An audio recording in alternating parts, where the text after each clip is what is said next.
किसी ने हमसे कल पूछा शाम को, गुरुजी नवरात्रि चल रही है, देवी की उपासना कैसे करनी चाहिए।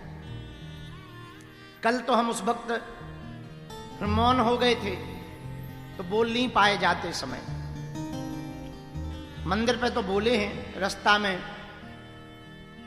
जो गुरुजी ने नियम दे रखा है वो नियम करना था, तो जब शुरू कर दिया तो जवाब नहीं दे पाए।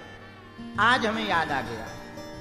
सुनो, नवरात्रि में भगवती की उपासना करने वाले जितने भी साधक हैं भैया, भगवती की साधना, देवी की साधना कैसे करनी चाहिए जरा तरीका सुन लो।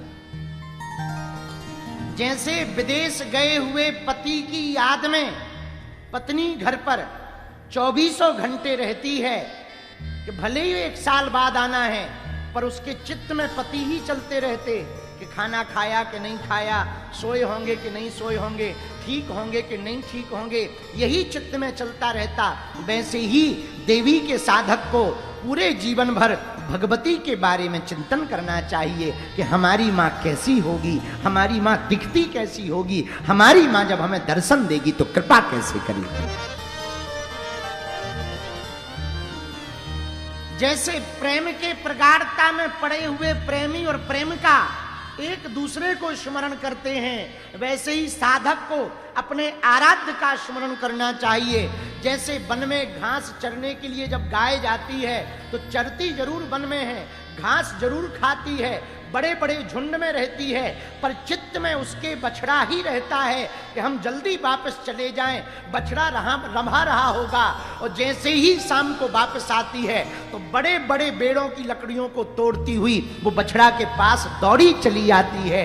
वैसे ही साधक को अपनी आराध्या के प्रति समर्पित होना चाहिए। साधक को भक्ति कैसे करनी चाहिए भगवान की या देवी की, भगवती की उपासना साधक को ठीक वैसे करनी चाहिए। कल हम जब बैठे थे तो वृंदावन वाले पूज्य महाराज जी, आप भजन गायक जी, आपने बहुत अच्छी बात कही थी, हमको बहुत प्यारी लगी। आपने कहा जैसे पनहारनी जब पानी भरने जाती है, पानी भर करके आती है तो रास्ते में सहेलियां मिल जाती हैं, बातें सहेलियों से करती है, लंबी लंबी बातें करती है, हाथ मारती है, लेकिन उसका चित्त मटका पर रहता है कहीं ये गिर ना जाए। वैसे ही साधक को संसार में रह करके सब बातें करनी चाहिए, सब कुछ करना चाहिए, पर चित्त तो भगवती के चरणों में ही रहना चाहिए। चित्त तो आराध्य के चरणों में रहना चाहिए। चित्त, हमारा मन परमात्मा के ही, भगवती के ही चरणों में रहना चाहिए। बोलो सीताराम, जोर से बोलो और जोर से बोलो।